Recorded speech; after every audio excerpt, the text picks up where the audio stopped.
Hello guys, drama serial राही जुनून अब जाके बहुत ही ज़्यादा इंटरेस्टिंग मरहले में जा चुकी है। राही जुनून में अब वो सीन आने वाला है जिसका बेसब्री से सबको इंतज़ार है, यानी शबरेज़ और मेहर की किस तरह से शादी होगी आगे चलकर। आज की वीडियो में हम लोग ये सब जानने की कोशिश करेंगे। शबरेज़ जैसे ही होश में आएगा वो सबसे एक ही बात कहेगा कि मेहर कहाँ पे है, मुझे मेहर के पास ले जाओ। शबरेज़ की अम्मी उससे कहेगी कि तुम अभी अपनी ज़िंदगी में वापस आए हो, थोड़ा सा सांस लो और उस लड़की को भूल जाओ। लेकिन शबरेज़ किसी की एक भी बात नहीं सुनेगा, वो वहाँ से उठकर चला जाएगा मेहर के पास। लेकिन मेहर के घर जाने के बाद उसे पता चल जाएगा कि उस लड़की की तो शादी हो चुकी है, मेहर की शादी उस्मान से हो चुकी है। ये सब मेहर के वालिद उसे बता देंगे। ये सब सुनने के बाद शबरेज़ गुस्से से पागल हो जाएगा। वो मेहर के वालिद से कहेगा कि मैं उस्मान को जिंदा नहीं छोड़ूंगा, मेहर सिर्फ और सिर्फ मेरी है। शबरेज़ वहाँ से डायरेक्ट जाएगा मेहर के घर। मेहर के घर जाने के बाद वो वहाँ पर चिल्लाएगा कि मेहर बाहर आ जाओ। लेकिन मेहर बहुत ज़्यादा डरी हुई होगी कि ये बंदा यहाँ पर क्या कर रहा है। वो शबरेज़ की बात का जवाब नहीं देगी। शबरेज़ उस घर में अंदर ही आ जाएगा और मेहर को कहेगा कि चलो मेरे साथ, तुम किसी और के साथ कैसी शादी कर सकती हो, मैं तुम्हें लेने आया हूँ, यहाँ से चलते हैं। मेहर उसे कहेगी कि यहाँ पर हंगामा खड़ा मत करो और चुपचाप यहाँ से चले जाओ, अब मैं उस्मान की बीवी हूँ, मैं इस घर में ही रहूँगी। लेकिन शबरेज़ किसी की एक बात भी नहीं सुनेगा। वहीं पर उस्मान भी आ जाएगा और शबरेज़ को कहेगा कि यहाँ से दफ़ा हो जाओ, यही तुम्हारे लिए बेहतर होगा।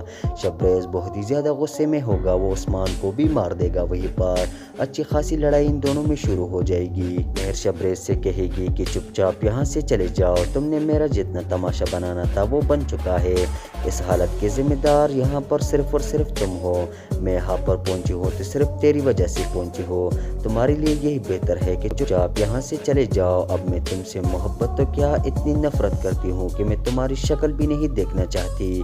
शबरेज़ ये सुनकर बहुत हैरानी से उसकी तरफ देखेगा।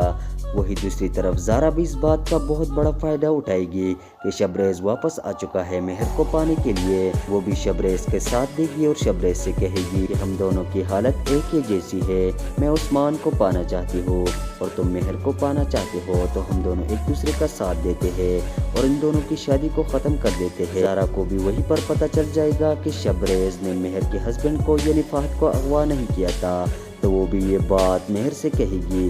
लेकिन वो उसकी बात पर यकीन नहीं करेगी। शबरेज़ भी बार बार मेहर को कॉल करेगा और उसे बताएगा कि मेरे साथ क्या हालात हो गई है, मैं कोमा में चला गया था और मैंने फहद को अगवा नहीं किया है। मेहर इन सब की बातों पर यकीन नहीं करेगी, लेकिन बाद में अलैना का भाई उसके सामने खुद तस्लीम कर देगा कि मैंने तुम्हारी शादी रोकने के लिए फहद को अगवा किया था। तब मेहर बहुत ही ज़्यादा रोएगी और शबरेज़ के लिए उसके दिल में फिर से मोहब्बत जाग जाएगी। इसके बाद शबरेज़ किसी तरह से उस्मान को मेहर से छुड़ाएगा। उस्मान जो कि लालची बंदा है, वो पैसों के पीछे इससे शादी किया है इन लोगों ने, तो शबरेज़ उसको अच्छे खासे पैसे दे देगा और उसकी अम्मी भी इस बात के लिए मान जाएगी कि इस लड़की के साथ हमने करना ही किया है, हमारा मकसद तो सिर्फ और सिर्फ जायदाद हासिल करना था। ये यहाँ से चले जाएगी तो हम ज़ारा के साथ तुम्हारी शादी कर लेंगे, तुम भी खुश रहोगे और उसके साथ जो जायदाद है वो भी हमारी हो जाएगी। दूसरी तरफ शबरेज़ भी अच्छे खासे पैसे हमें दे रहे हैं, तो वो लोग इस बात के लिए राज़ी हो जाते हैं। इस तरह से शबरेज़ और मेहर की शादी तो हो जाती है। लेकिन मेहर फिर भी शादी के बाद शबरेज़ से खुश नहीं होती। वो उसे कहती है कि तुमने मुझे ख़रीद लिया है, मैं तुमसे मोहब्बत नहीं करती। अगर तुम्हारे दिल में ये है कि मैं तुमसे मोहब्बत करूँगी तो ये तुम्हारी भूल है।